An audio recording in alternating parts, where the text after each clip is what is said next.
Dans cette vidéo, il s'agit de la naissance, du développement et de l'importance de la Hanse, une puissante ligue commerciale au Moyen-Âge en Europe. Je t'explique comment des marchands se sont regroupés, comment Lübeck est devenu le centre, comment le commerce a prospéré, et quel rôle les villes, les comptoirs et les conflits politiques ont joué. Au XIIe siècle, des marchands du nord de l'Allemagne ont commencé à s'unir. Ils voulaient commercer de façon plus sûre et plus simple. Des villes comme Lübeck et Hambourg ont formé un réseau. C'est ainsi qu'est née la Hanse, une puissante ligue commerciale.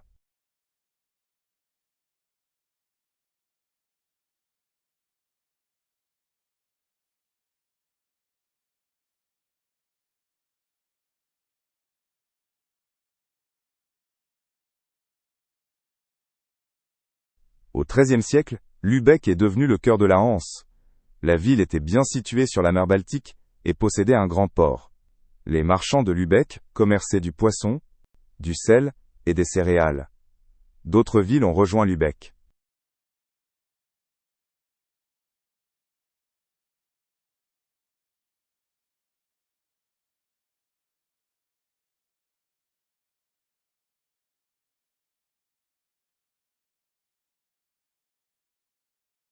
La Hanse contrôlait le commerce en mer Baltique et en mer du Nord.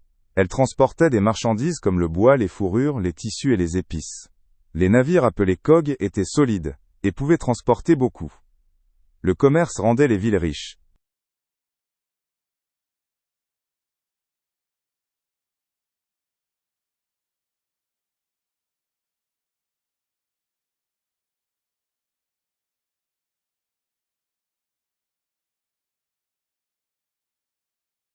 La Hanse créait des comptoirs, c'est-à-dire des établissements commerciaux, dans des villes étrangères. Les comptoirs importants étaient à Novgorod, Bergen, Londres et Bruges. Là, vivaient et travaillaient des marchands hanséatiques. Ces comptoirs assuraient la sécurité du commerce.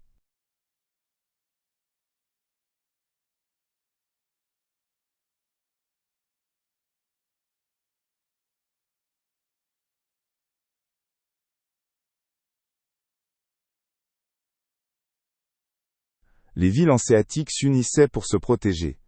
Les pirates et les princes ennemis menaçaient le commerce.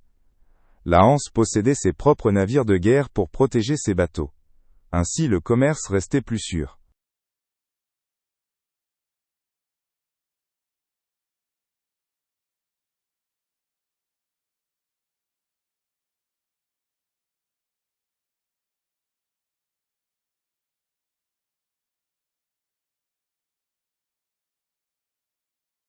À partir du XIVe siècle, les villes hanséatiques se réunissaient régulièrement. La Diète hanséatique à Lübeck était comme un parlement pour les marchands. Là ils discutaient des règles, du commerce et des conflits. Lübeck dirigeait ces réunions.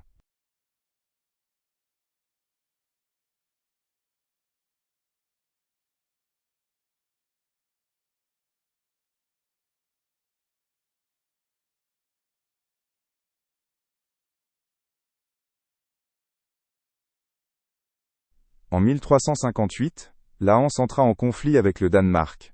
Le roi danois voulait contrôler la mer Baltique. La Hanse se battit dans la guerre et gagna en 1370 avec la paix de Stralsund. Cela renforça son pouvoir.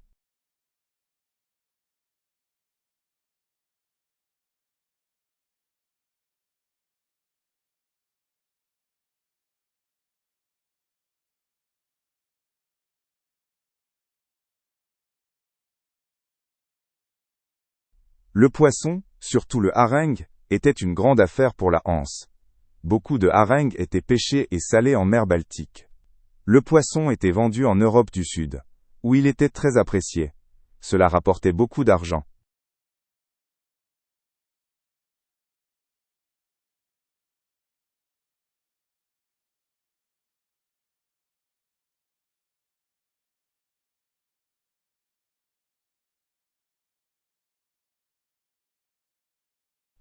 Le sel était très important au Moyen Âge pour conserver les aliments. Lunebourg, une ville hanséatique, avait de grandes réserves de sel. La Hanse vendait ce sel dans toute l'Europe. On l'appelait l'or blanc.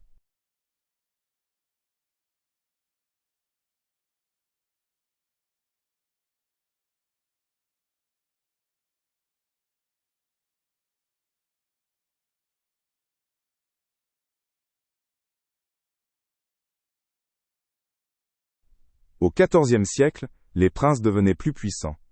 Ils voulaient contrôler la richesse des villes hanséatiques. Certains princes demandaient de lourdes taxes ou attaquaient les navires. La Hanse devait se défendre.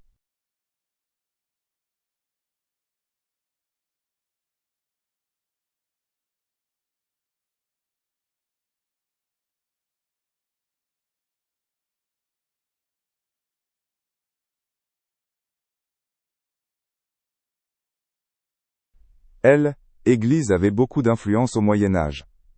Les villes hanséatiques donnaient de l'argent à faire, église pour faciliter le commerce. Les marchands finançaient aussi des églises et des chapelles. Ainsi, ils montraient leur richesse et leur foi.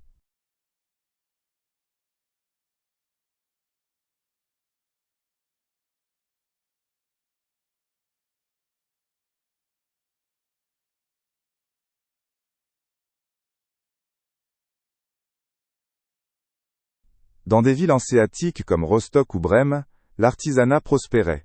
Forgerons, drapiers et boulangers travaillaient pour le commerce. Leurs produits étaient vendus par la Hanse. Cela rendait les villes vivantes.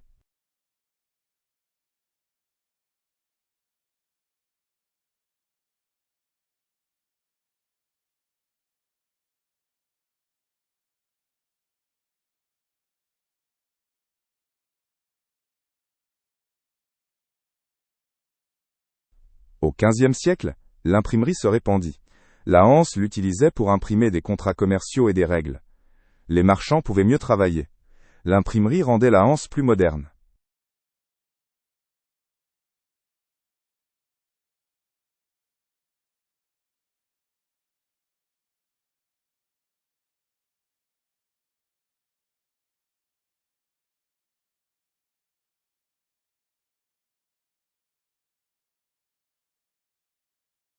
Au XVe siècle, il y eut des disputes avec l'Angleterre. Les marchands anglais voulaient commercer davantage eux-mêmes. La Hanse défendit ses droits, surtout au comptoir de Londres. La concurrence était rude.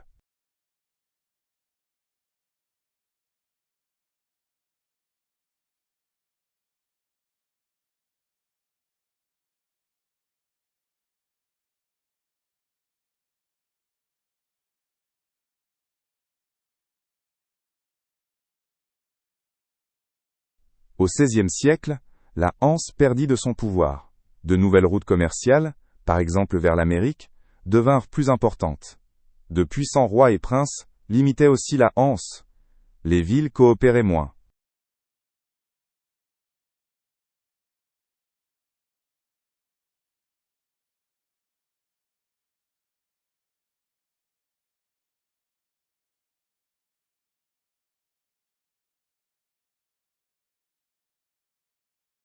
Au XVIe siècle, les Pays-Bas devinrent une puissance commerciale. Leurs navires étaient plus rapides et modernes que ceux de la Hanse. Des villes comme Amsterdam prirent le commerce en main. La Hanse ne pouvait pas suivre.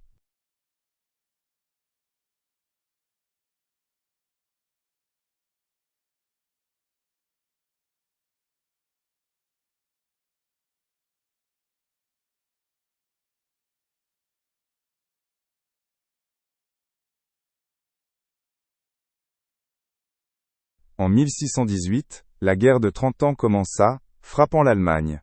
Des villes hanséatiques comme Stralsund furent attaquées. La guerre perturba le commerce et appauvrit beaucoup de villes. La Hanse perdit encore de l'influence.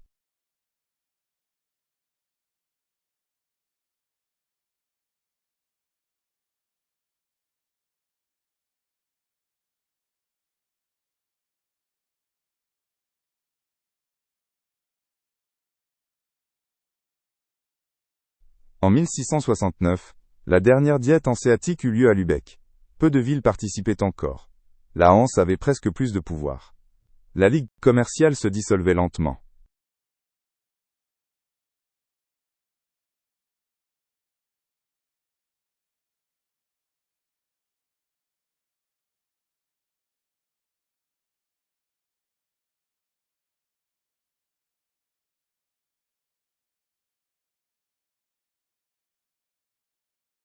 En Scandinavie, la Hanse resta active longtemps. Des villes comme Bergen en Norvège étaient importantes pour le commerce du poisson. Mais là aussi, la Hanse s'affaiblit au XVIIe siècle. De nouvelles puissances prirent le relais.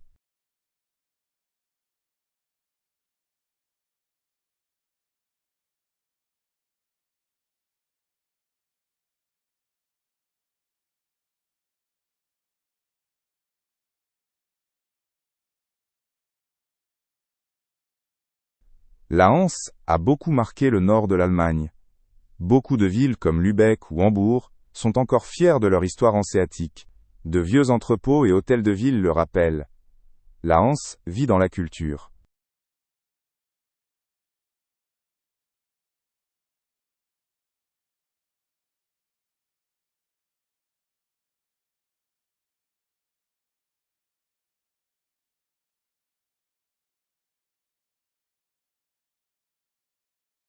Les marchands hanséatiques devinrent souvent très riches. Ils construisaient de belles maisons et soutenaient les villes. Leur richesse venait du commerce de marchandises, comme l'ambre ou les tissus. Mais tous les habitants n'étaient pas aussi riches.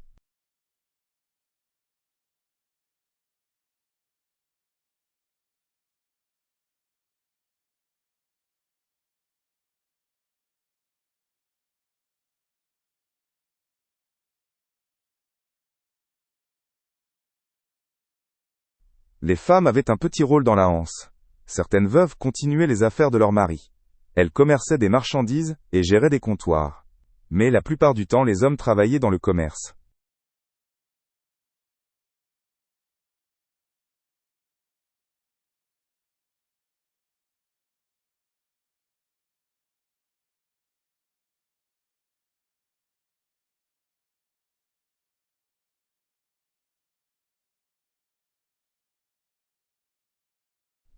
La mer Baltique était le centre de la Hanse. On l'appelait la mer de la Hanse, car elle reliait le commerce. Des navires naviguaient entre la Pologne, la Suède et l'Allemagne. La mer Baltique était leur habitat.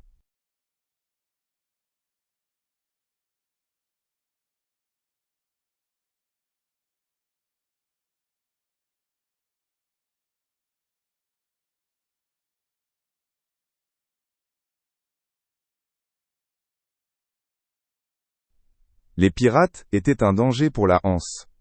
Ils attaquaient les navires de commerce et volaient des marchandises. La Hanse construisit des navires fortifiés et engagea des gardes. Pourtant, la piraterie resta un grand problème.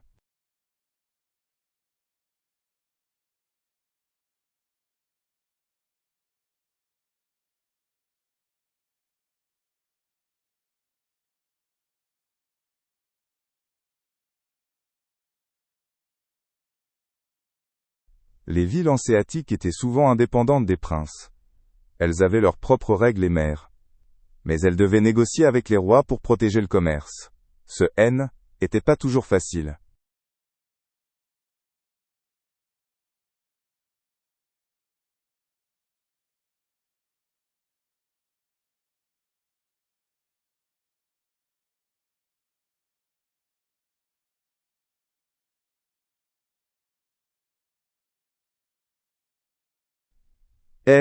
L'éducation devint plus importante dans les villes hanséatiques. Les marchands avaient besoin de lire, écrire et calculer pour le commerce. Des écoles furent créées, et beaucoup d'enfants apprirent. Cela aidait les villes à rester modernes.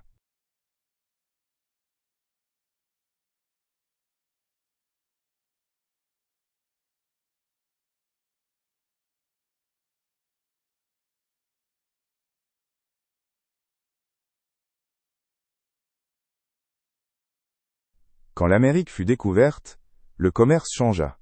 De nouvelles routes commerciales à travers l'Atlantique devinrent importantes. La Hanse resta limitée à la mer Baltique et perdit de l'influence. Le commerce mondial la dépassa.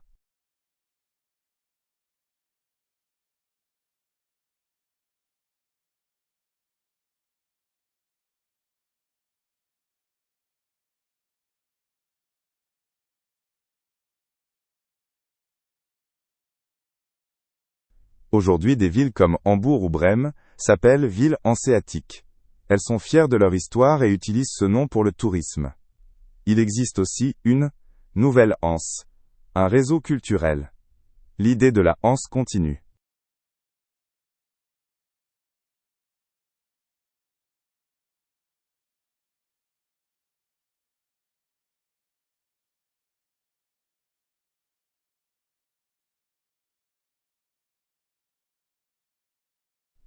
La Hanse a inspiré des artistes. Des images montrent des coques des marchands et des ports. Dans les musées, il y a des maquettes de navires hanséatiques. L'art montre combien la Hanse était vivante.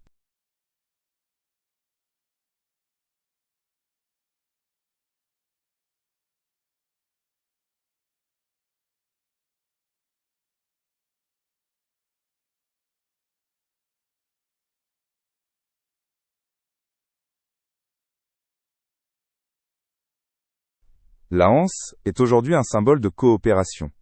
Dans le nord de l'Allemagne, des villes célèbrent des fêtes hanséatiques avec marchés et défilés. Les écoles enseignent la Hanse car elle était très importante. Son histoire fascine beaucoup de gens.